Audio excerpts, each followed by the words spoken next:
আলহামদুলিল্লাহি রাব্বিল আলামিন আসসালাতু ওয়াসসালামু আলা আশরাফিল আম্বিয়া ওয়াল মুরসালিন ওয়া আলা আলিহি ওয়া সাহবিহি। আমার কথা হলো আজকে যে আমাদের মধ্যে যারা আমরা ধনী মানুষ, যার পয়সা বেশি, তাদের সাথে আমরা তাদের পক্ষে আমরা কথা বলি বেশি, তাদের পক্ষে কথা বলি। কেন? কারণ কি? কিন্তু সে অন্যায় করছে এবং মানুষকে মারছে, মানুষকে ঘুমাতে দেয় না। কিছু লোক সমাজের ওই ধনন্দর ব্যক্তির সাথে তাল মিলিয়ে চলে। কারণটা কি? তাল মিলিয়ে যদি চলেন, আপনি কি শান্তি পাবেন? কখনো পাবেন না।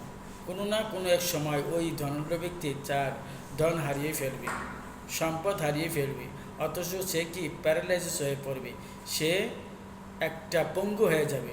তখন তো সে আপনি কিছু করতে পারবে না।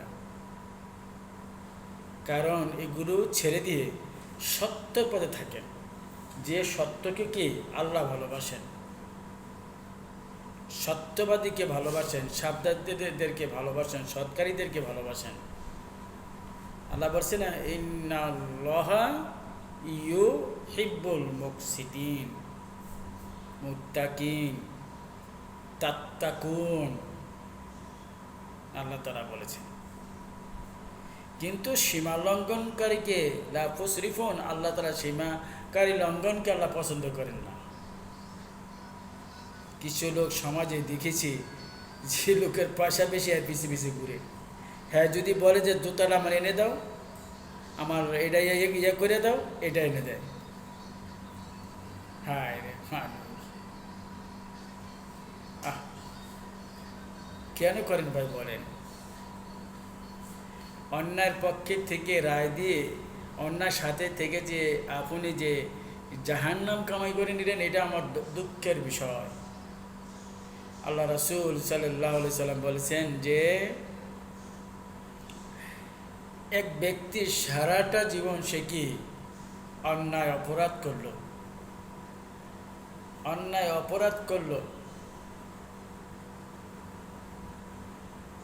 না,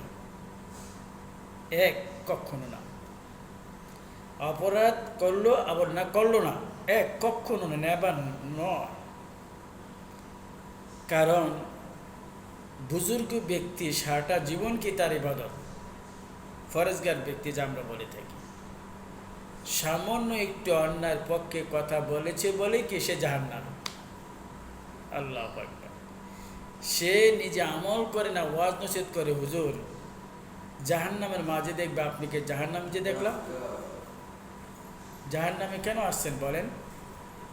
আপনি ভালো সুন্দর সুন্দর ওয়াজ করেন, কোরআন হাদিসের কথা বলেন। আমি বলেছি তোমাদেরকে বোঝাবার জন্য, কিন্তু আমি নিজে আমল করি না। আল্লাহ তাআলা বলেছেন, ইয়া আইয়ুহাল্লাযীনা আমানু লিমা তাকুলুনা মা তাফআলুন,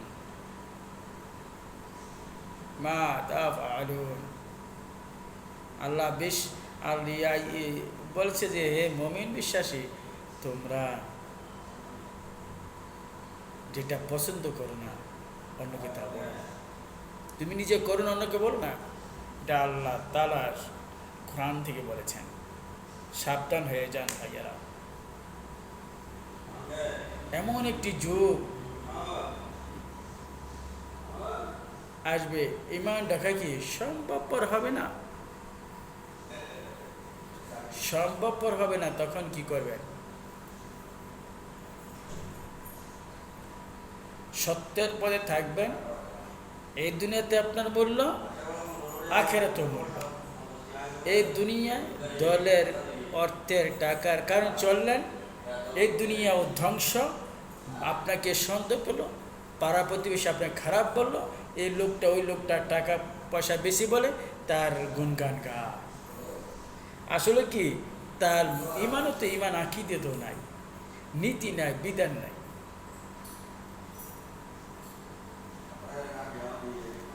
বুঝছেন? বহুত দেখছি। এগুলো ছেড়ে দেন, সত্যের পথে আসুন, কাজ হবে, উপকার হবে। কিয়ামতের দিন আপনি যাতে ঘুরতে না হয়।